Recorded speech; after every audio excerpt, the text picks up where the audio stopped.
Bobby Green wasn't able to get the job done and pull off a massive upset on Saturday at UFC Fight Night 202. His attempt to step in on short notice against one of the most dominant fighters in the sport right now in Islam Makhachev did not pay off well. He succumbs to a first round TKO loss and definitely takes a little of the wind out of Green's sails in terms of all the hype he was getting around him and attention, especially coming off that UFC 271 win over Nasrat Haqparast. So for Green, a lot of debate can be had about whether this was a good decision or a bad decision for his career.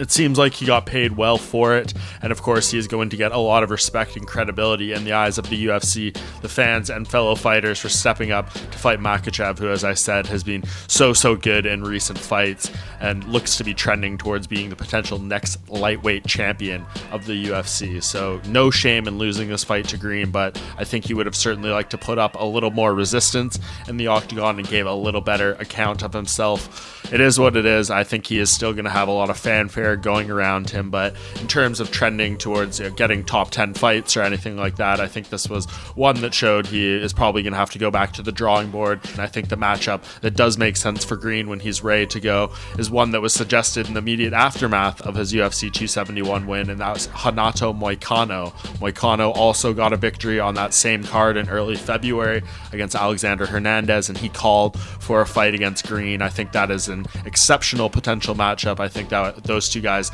really line up very well against each other and would be a compelling clash of styles to see how their striking, their ground games, and all that stuff would line up. So who knows how much time Green is going to want to take off after this fight. Moicano might want to get in there sooner, but Green, as we know, loves to be active, loves to get back to work as soon as possible, especially after a setback. So I think Renato Moicano versus Bobby Green, a great matchup to make on the heels of this defeat for Green, and a chance for him to rebound strong and get back in the win column and get some of the momentum back that was lost with this defeat.